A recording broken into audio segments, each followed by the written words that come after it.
I just rescued a boatload of vintage computers from Tasmania. Wow, look at this. Do you know what this means? This is the NEC APC, and yes, it's running CPM 86. This is pure 80s business computing with big, fat, juicy 8-inch floppy disks. Just have a look at how big these are compared to my hands. This is the first time I'm actually powering up this computer, and I'm told that it was used in the Tasmanian paper mill as their telephone system. So I'm really, really glad to see it working. You never ever see these computers come up anywhere. I haven't seen another one. Let me know in the comments if you've seen one. I think they're super rare.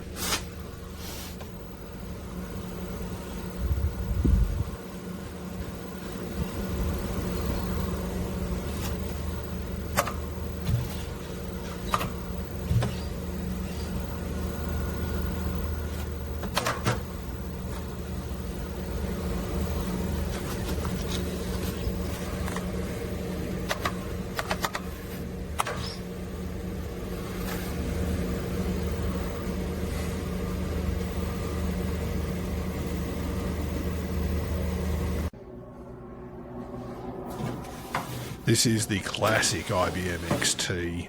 You can see it's seen better days, but we're going to open it up and have a look.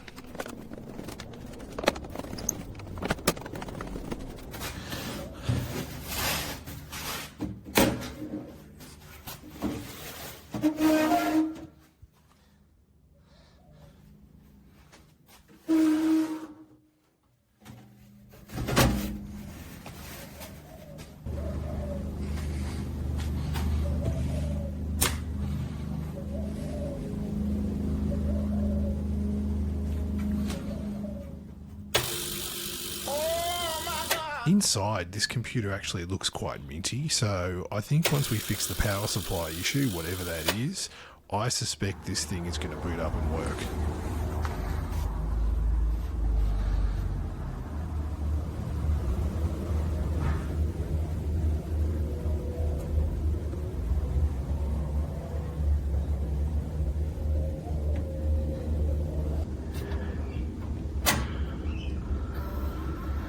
The Olivetti seems to start up fine. I didn't bring the monitor with me, so we're going to have to check it out in a future video.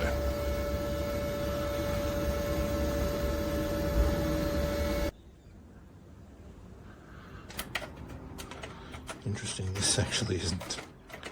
This switch isn't turning. It's jammed.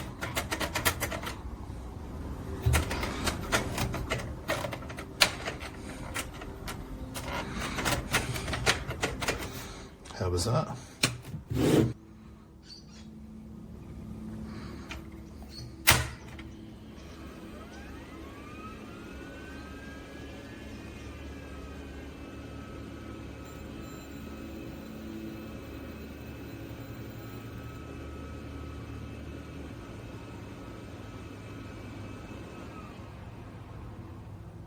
And there we go, it's just died.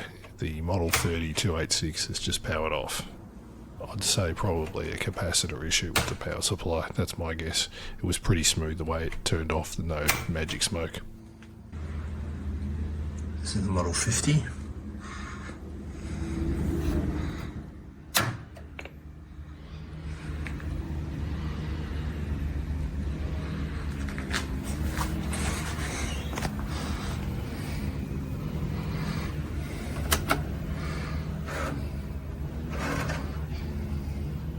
These error codes are pretty standard, 161 and 163. They're all to do with the battery and the clock, so we should be able to overcome those pretty quickly.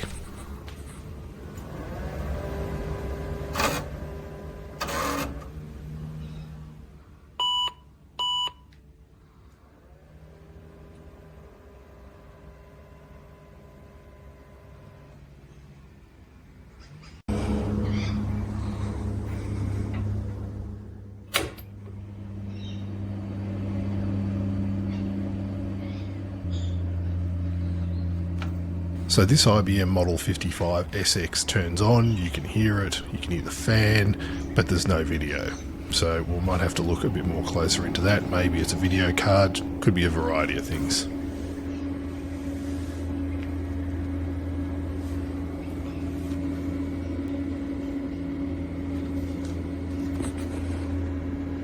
So here we have an IBM 486 SLC2.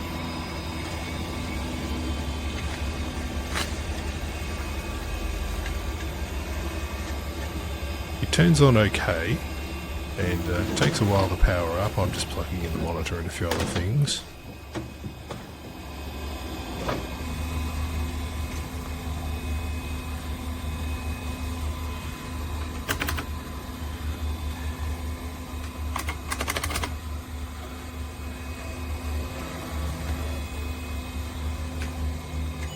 And now we've got some beeping and some error codes. Now 301 is a keyboard error, 174 is a configuration error, probably from the battery or some sort of hardware.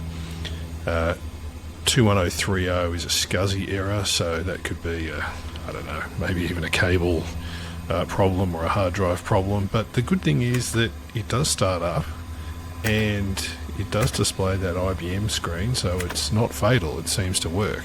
So if we can get through these error messages and out the other side, we should have a working computer.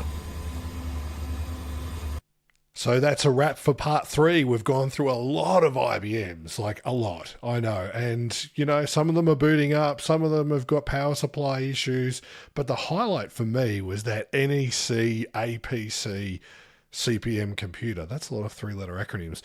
That was really, really cool. You don't often see computers with 8-inch floppies that just turn on and work and run CPM. That's like super, super cool. So I'm really happy with that one. I know people have reached out to me. A bunch of people have reached out and they've seen the first 2 videos of the Tasmania haul. They wanted some IBMs. Feel free to reach out again. I'm done filming this lot of videos. We're now into see if we can get these repaired or at least passed on to some other collectors who want them in their collection. I know I've got a heap of IBM stuff, so more than happy to talk to people who really appreciate and love this stuff like I do. Anyway, the good news, the news that I've been keeping to last, if you watch this far in the video, you deserve it. I'm going to give you a little hint and a little spoiler. I've been working on a backlog of videos and we've got some amazing, not one-of-a-kind stuff, but ultra rare items that I'm keen to show you.